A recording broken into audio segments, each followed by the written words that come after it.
This is Byron Lazine, Nicole White, and for the third time, Tom Ferry on episode 222. I love it, man. Of the real word. Word is up. Word is up, Nicole. Good thing I'm here. That's the name of the show there, people. That's right. Good thing We've I'm got here. 222 times. We've got a traditional real word. You were just on when we were at Mo's son. Yes. For the Ravens event. We went a little non-traditional, off the cuff. This is a traditional real word. 2 rackets, a marketeer of the week, which Tom has personally selected the marketeer of the week. First time I think we've ever had that. Someone else selecting the marketeer. And let's just start right off the top. Racket number 1. This is an Inman article. We'll link it up as always. Headline: First rule of housing bubbles: don't talk about them, economist warns. So Zillow senior economist Jeff Tucker is skeptical that a housing bubble is looming, but he worries such talk could hurt future buyers in need of home builders to continue producing new inventory. He references the Dallas Fed report that was about a month or so ago. And he talks about this obvious need for inventory, and that if we continue to talk about a bubble, that we might scare off builders. Builders, by the way, are already saying less traffic on some of these, large developments, whether you're talking about here in Texas. There's a whole bunch of them quoted in a recent article that we talked about on the walkthrough. Florida, Arizona, Phoenix inventory is up 35% over the last few weeks. So a lot of builders are citing the fact that they have less traffic. I believe they would base their next move off of their traffic in their communities. How many more are we going to build in the next phase, et cetera?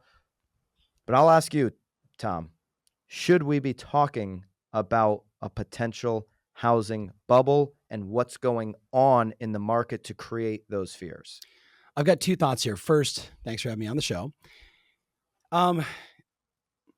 If you don't discuss it, I understand why they're saying, because they're like, hey, the mob, if we all start talking about it, it could become a self-fulfilling prophecy. Sure. All the data says there's not a chance of it, right? All the data says, you look at everything we talk about at KCM, you look at what Ivy Zellman's talking about, you look at, there's too much momentum in the market, and there's too many millennials that want to buy for us to say we're going into a housing bubble. Now, when you look at interest rates and the impact of inflation, will we do less transactions? We're already on pace for less transactions. But last year, we had a blistering number of transactions. So if we didn't do less, I would think something was wrong.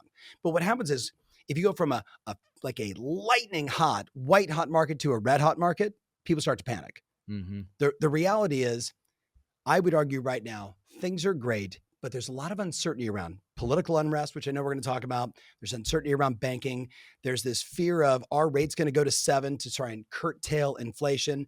So when you have all these kind of doom and gloom potential headlines, it creates uncertainty for people. But I'm telling you right now, putting your head in the sand as a real estate knowledge broker is a horrible idea. My argument is, screenshot, iPhone, Jeremy Knight, and you literally say, did you read this article? So here's an article that says this. Here's another article that says, what do you think? What's your opinion? Let me know in the comments below.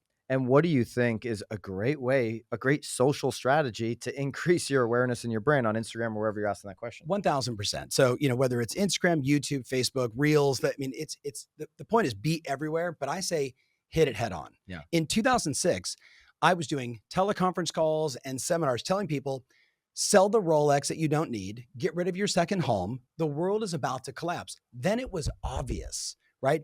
Today, when you look at the amount of equity in the marketplace, it would be hard to argue that there's going to be a major bubble. Now, is the stock market a little nervous right now? No doubt. Yeah. But I would argue that means the stock market is on sale right now. But that's just my opinion. Yeah. So I say you talk about it, you ask questions, and then you contrast other data points.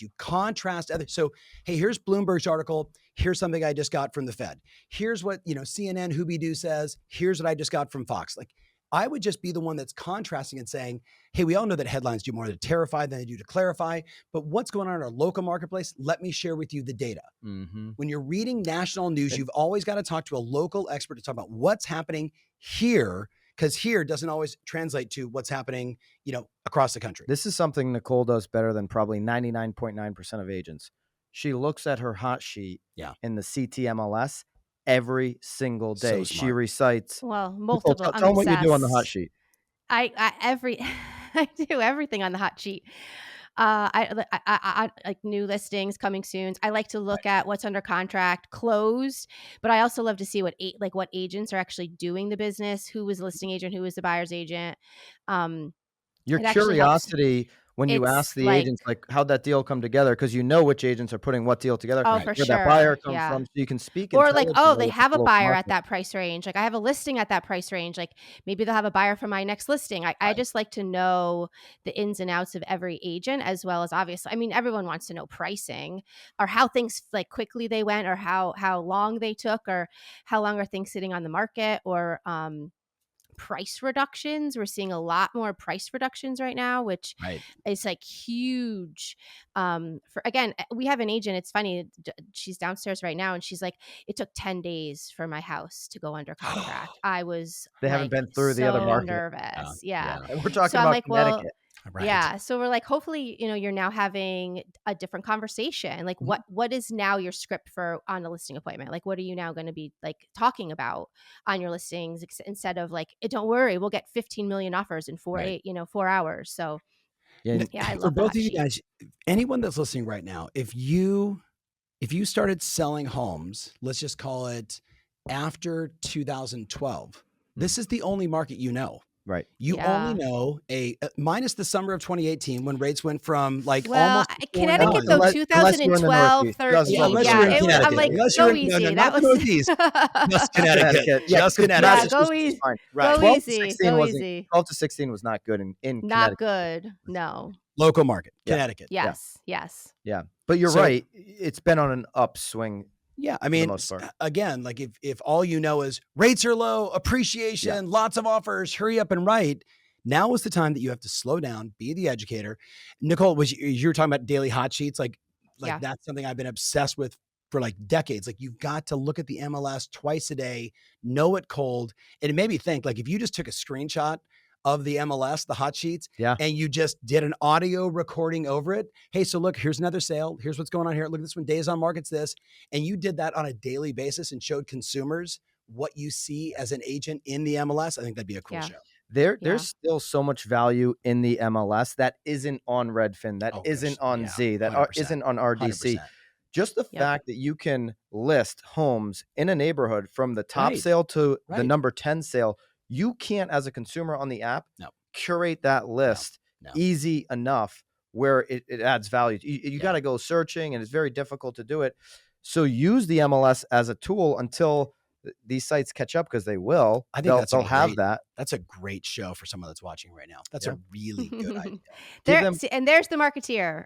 There you go. That's a hidden marketing tip inside the first racket. So I agree with you. Don't shy away. Use these headlines to your advantage, because there's so much information out there that tells us real estate is a safe haven for anybody trying to build wealth in this country throughout their life.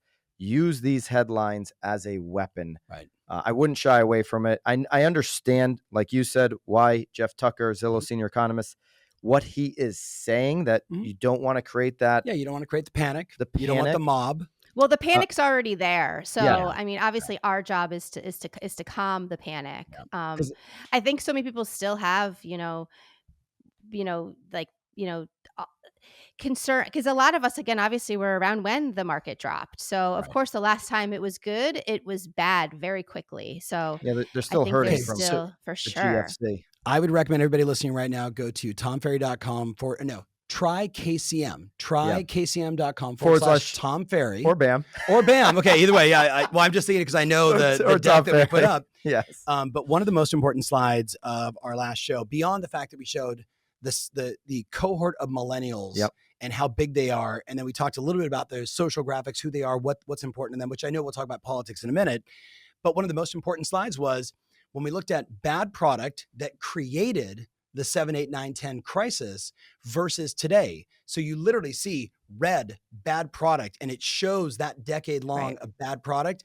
Then starting in 2009, 10, the elimination of all that bad product. And now all you see is good, solid, fundamental mortgage product for consumers and massive amounts of equity. And when you look at that, Nicole, what happens is you immediately say, oh, I can see why there was a problem, and I can see how there is no problem today. Oh, of course. Well, even if you remind people, I mean, it's funny because I joke about it. Like my husband and I were still in college, and we got a mortgage. We didn't have a job. Like we did the interest only thing. We didn't have a job, mortgage, interest our only. mortgage was like $300 a We got a month. We were mortgage. like, this is awesome. Like it's cheaper than rent. Right. Like we couldn't afford it. Like there.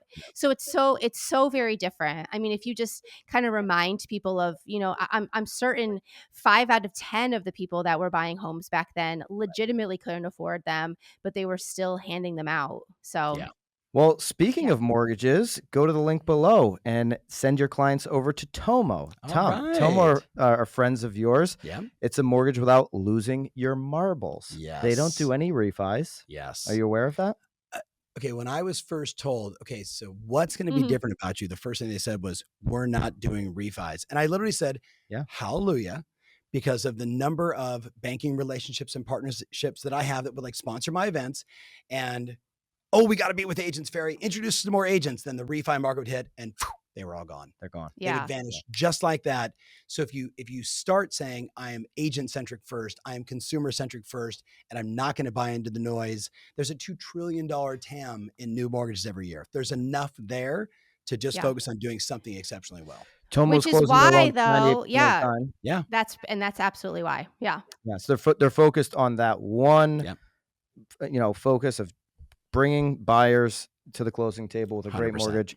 Try Tomo. A great experience. A great experience. So try Tomo, get your clients over to Tomo so that they will send you more referrals. Right. Racket number 2. Biden administration targets housing supply shortage with affordable housing plan. I have a feeling over the next... Has any of that yet to work? We haven't seen it. I mean, we've seen multiple variations. This is not a political thing. We've seen multiple variations of Republican or Democrat try the same thing.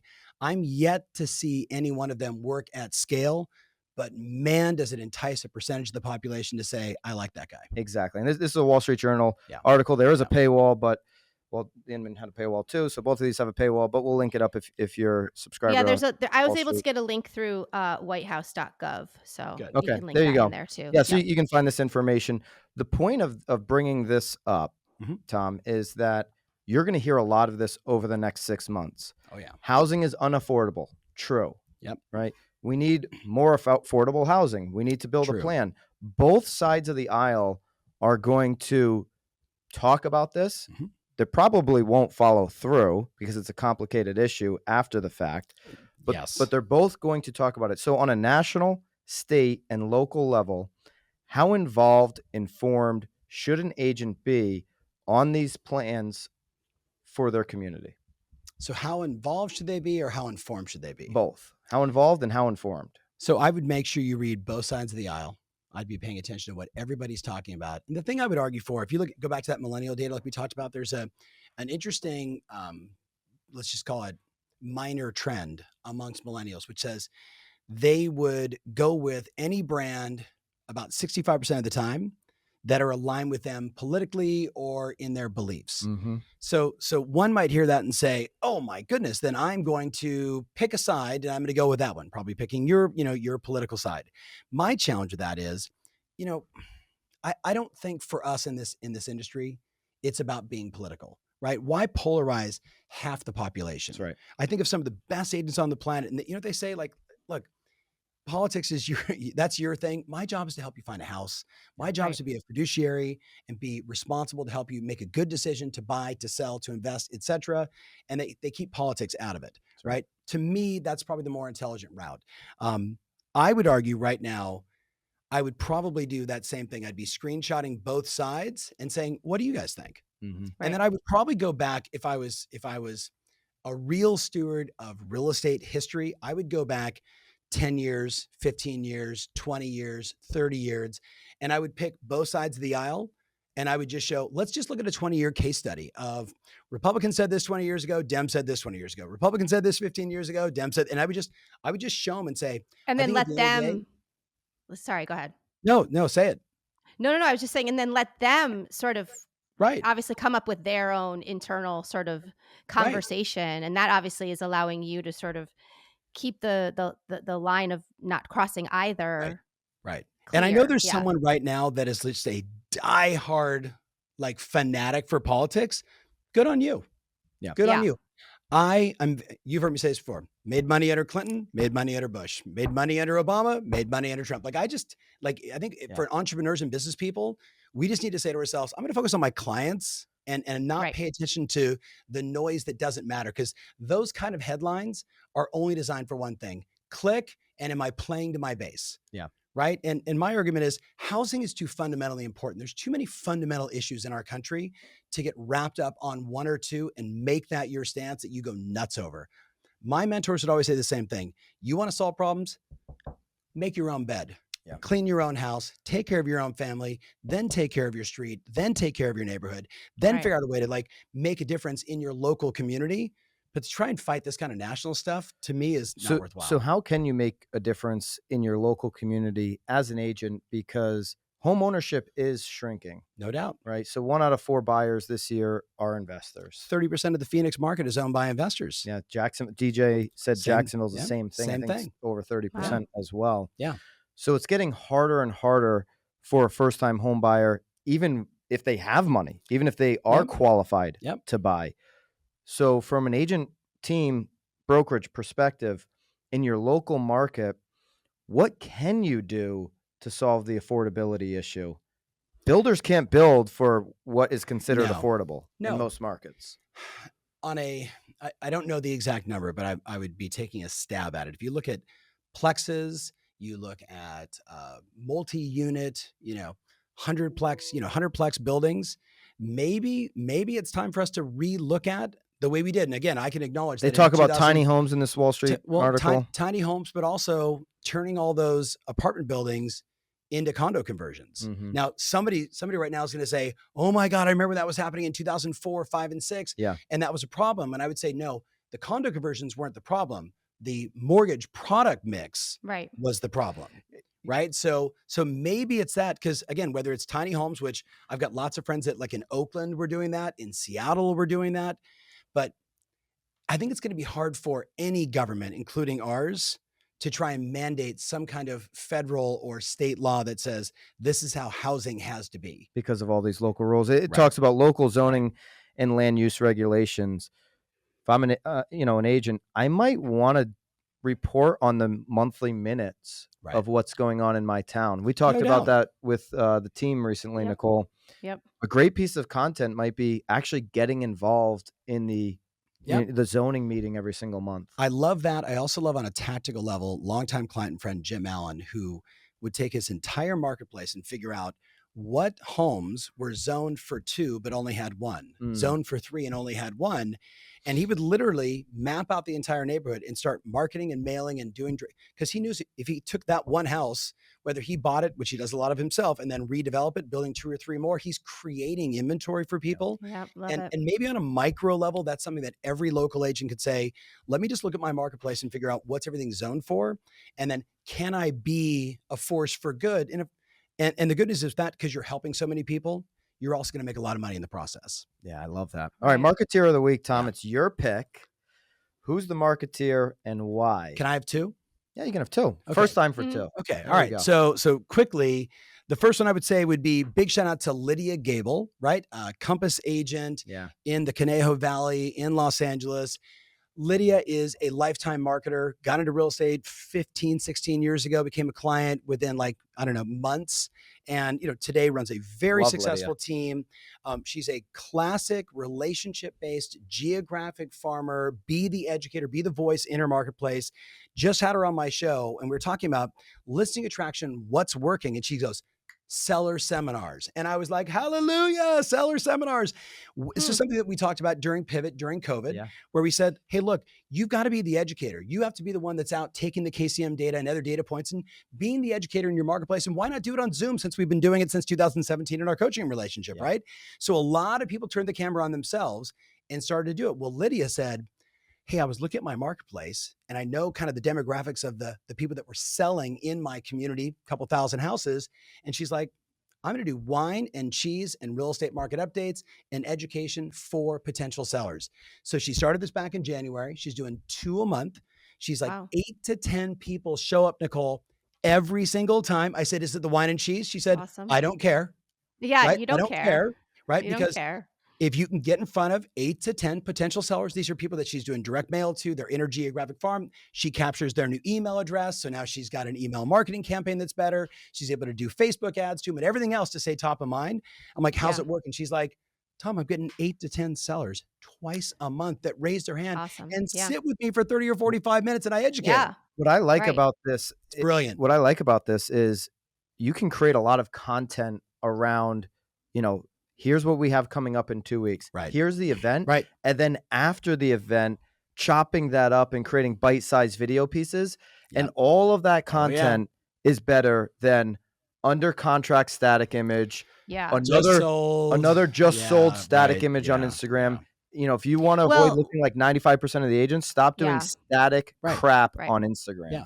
I mean, what I love about it though, too, is like, I think you always hear so much about these buyer seminars, you know, and even with new agents, they're like, how do I get in front of sellers? How do I get in front of sellers? And again, she splits, like, just swap the dialogue. Like, let's do a sellers. I mean, why not? I mean, it's so simple and makes sense, but you're getting in front of the people that you really want to right now. Right. Yeah. And she literally, again, know thy audience, right? So if your median age seller is 60 and they've been living there for 18 or 20 years, she's doing, you know, here's the market, here's what's happening with pricing. You can go to howmoneywalks.com and say, love that you told me about most of those people that are in our neighborhood are moving to, and they can point them in the direction based upon the data, right? If you're in Canada, it's Orion Shipping, right? I think is the big company up there, get the same exact data. So she's talking about where everybody's moving. And then she goes right into case studies. So let me show you a recent property. Homeowner right here in our neighborhood calls us and said, we've been inside this house for 25 years. We want to sell, but we're not sure what to do. Right. So we brought in our crew and we were able to organize the house, help them package it all up. We staged the property. We got them more money than but they're explaining the process of how they and you know what? And on top of that, though, I think you would almost want to have the face in there. Here's the stager. So you can actually build trust with that person that's going to be touching your belongings and packing up your things that you've had out on the shelves for 25 years. Because that's always the biggest problem with the individuals that have been there so long is who's going to be touching my things? I don't know that I trust them. So having them be in front of them for those events will be huge too. I agree. You have another one? I got one more. All right. We got time? Quick. Okay, this one's a bomb. So shout out to the entire growth mastermind I was just with last week on Thursday and Friday. We talked about mega open houses and how mega open houses are back. So for people listening, if you don't know a mega open house, you can go to my YouTube channel, or I'm sure you've done something on this as well, where you're throwing an event for the neighbors. This is not for the public. This is for the neighbors from 11:30 to 1 o'clock. You're going to provide lunch or, appropriate to your marketplace, your price point, etc. But here's the key. 7 days before, you're doing direct mail, right? You're running some banner ads. You're knocking on doors and you're inviting knocking on doors to personally invite people to your brand new listing at 1234 Banana Street. We're having lunch at the property. We would love for you to join. Here's the cool thing now. And when they walk up, on the door is a giant QR code that says, please register here. And 90% of the world grabs their iPhone, hits the QR code, auto-populates name, cell phone, email, and then the smart ones are saying, answer 2 questions. Do you live in the neighborhood? Right? Would you like to know an updated valuation on your home? Yes, yes. And they can't get in the open house without hitting the QR code. So super hot little marketing tip. Obviously it's all about meeting, greeting, connecting, being the local, the local expert. And then post, we all know the same thing. It's that personal bomb video. Hey, Nicole, thanks so much for coming by my open house. I'd love to reach out and have a conversation in the next few days. And I'll let you know once the property goes under contract, blah, blah, blah. That little formula with the QR code is key now, right? Because we're all accustomed to it at your open house. Hey, Mr. and Mrs. Seller, they've got some things around the house. I want to make sure everybody registers. It's just the way we do it. Just the way we do it. Those 2 little things, right? Easy way for you to generate some more seller opportunity. And most that are doing mega open houses now are talking about 20 to 40 people inside each one of those. Neighbors, potential homeowners, your next seller, not just another buyer. This one was action-packed. You may want to go back, at least on this third segment, the 2 marketeer tips, and just re-listen to those 2. In the comments, are you doing seminars in your local market? What type of seminars are you doing in the office right now? And are you doing mega open houses? What wrinkles do you have that you're doing that's working in your market. Love to hear from you. Send your clients over to Tomo. They're only focused on purchases, not refis. Right. So give them a try. Make sure, if you're not following Tom, I'm flabbergasted and shocked. But if you're not, go and follow Tom everywhere. Flabbergasted. Flabbergasted. Yes. Make sure you sub to the best YouTube channel in real estate, TF. Appreciate you, brother. Appreciate it. Thanks so much, Nicole. Great to see you. Thank you. Good seeing you. Keep it real.